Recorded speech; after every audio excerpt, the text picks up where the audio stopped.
Open your banking app right now. Scroll down to the little line that says Interest Earned. Go on, actually look at it.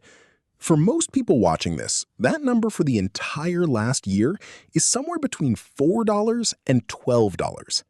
$4 for an entire year of trusting a company with your money.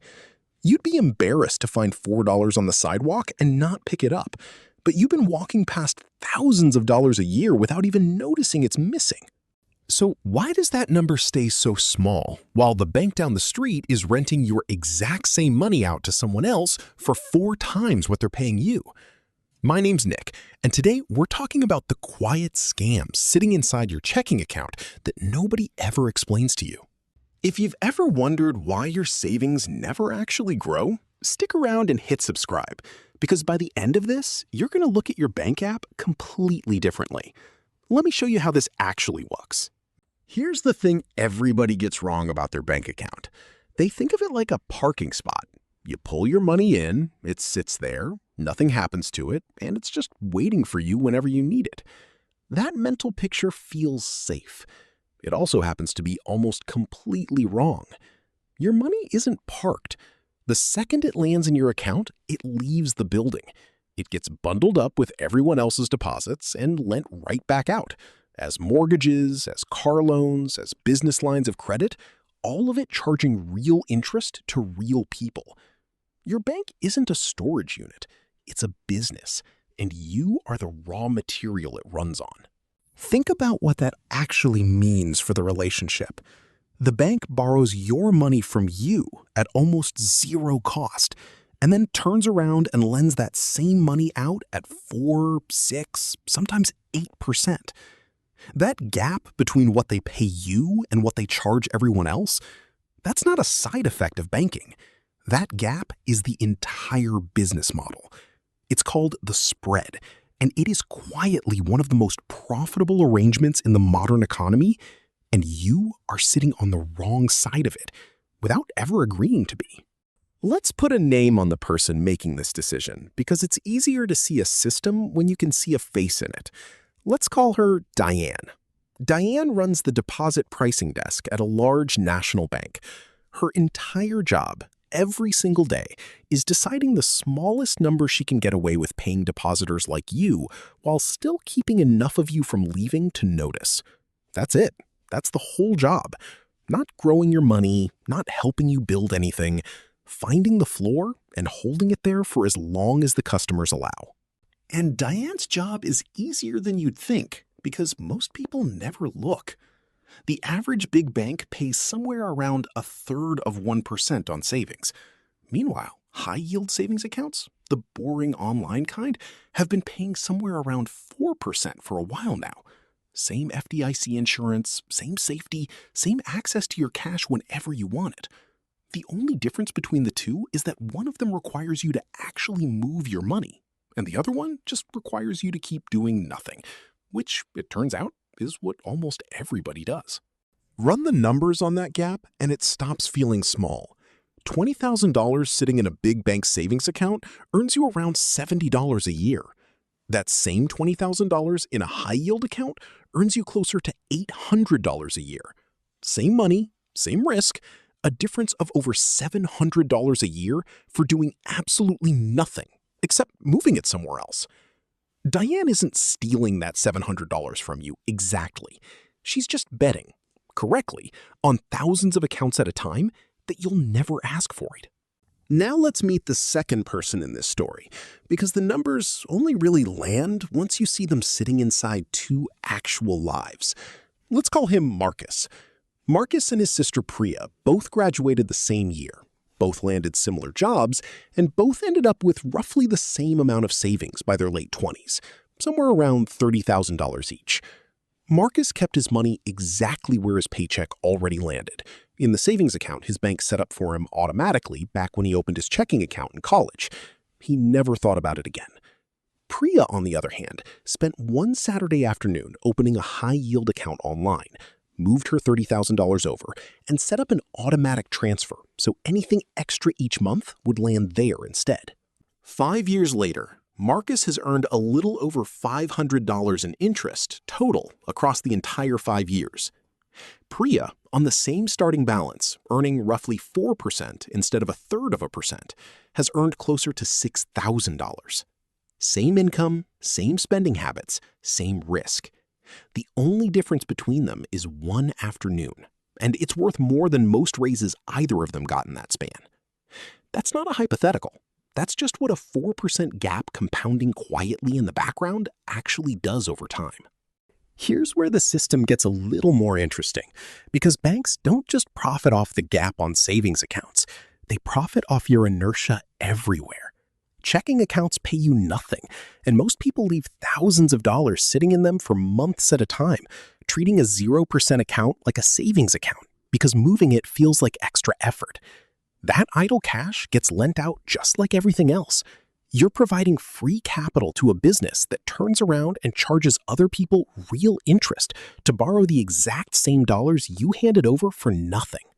Now, before this turns into pure outrage, let me stop and argue the other side.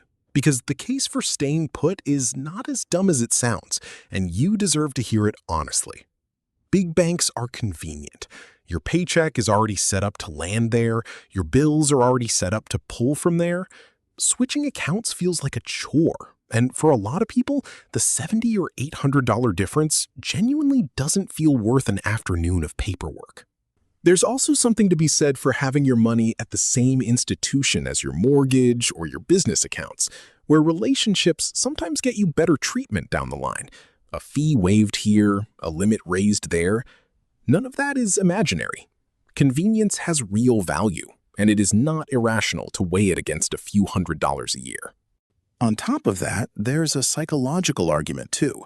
Some people genuinely sleep better knowing their money is at the same big, familiar building they've used since they were 18, the one with branches and a name they recognize, rather than an app they've never physically walked into. That comfort isn't nothing. Financial decisions that keep you calm have value that doesn't show up in a spreadsheet. But here's the twist in all of that reasonable comfort.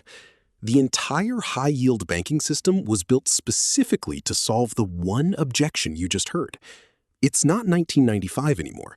You don't need to walk into a different building or fill out paperwork by hand.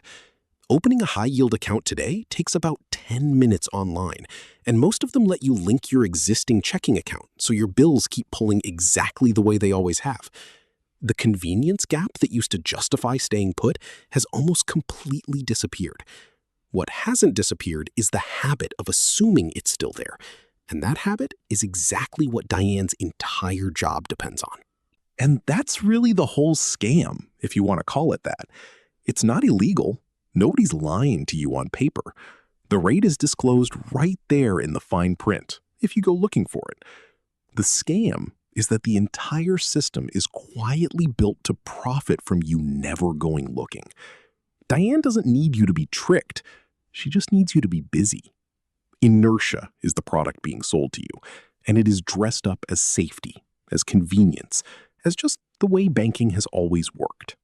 If this is the first time anyone's actually walked you through how the banking system profits off you doing nothing, that exact gap, the one between what your money could be earning and what it's actually earning, is a big part of why I built a school community around this stuff. We go past the headlines and break down the actual mechanics of where your money goes and what to do about it in plain language. No jargon, no upsell disguised as advice. It's free to start, and the link is in the description if you want to go deeper than a single video can take you. Let's go back to that number from the beginning, the $4 sitting in your account right now. Here's what that same balance would have earned in a high-yield account over the same year, at a rate roughly 10 times higher. If you had $20,000 sitting there, that $4 year turns into an $800 year. Same money, same you. The only thing that changed is where it was parked. That gap didn't come from the market doing something clever.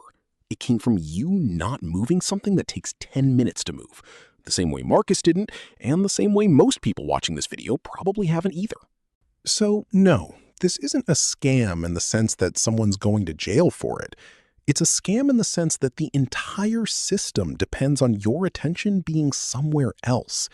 Every notification, every bill, every busy week that keeps you from opening one new account and setting up one transfer, that's a small win for Diane's side of the spread. Multiply that across 100 million accounts sitting at near 0%, and you start to understand why banks spend so little effort telling you a better option exists, and why the emails announcing rate changes are always buried 3 scrolls deep in the app you never open. Here's the part that should actually change how you think about your own money going forward. This isn't just about savings accounts. It's about noticing every place in your financial life where doing nothing is quietly the most expensive option available to you. Your bank account is just the easiest example to see because the receipt is sitting right there in your app, one tap away, waiting for you to actually look at it instead of scrolling past it the way you probably have for years. So here's the actual move, and it's boring, which is exactly why it works. Open a high-yield savings account today. Link it to your checking account. Move whatever you're not actively spending this month into it. Set up an automatic transfer on payday so you never have to remember to do it again, the same way Priya did on one Saturday afternoon 5 years ago. That's it. No stock picks, no crypto, no clever trick. Just moving money from an account that quietly profits off your attention to one that doesn't. Think back to Diane for a second, sitting at her desk deciding the smallest number she can pay you without you noticing.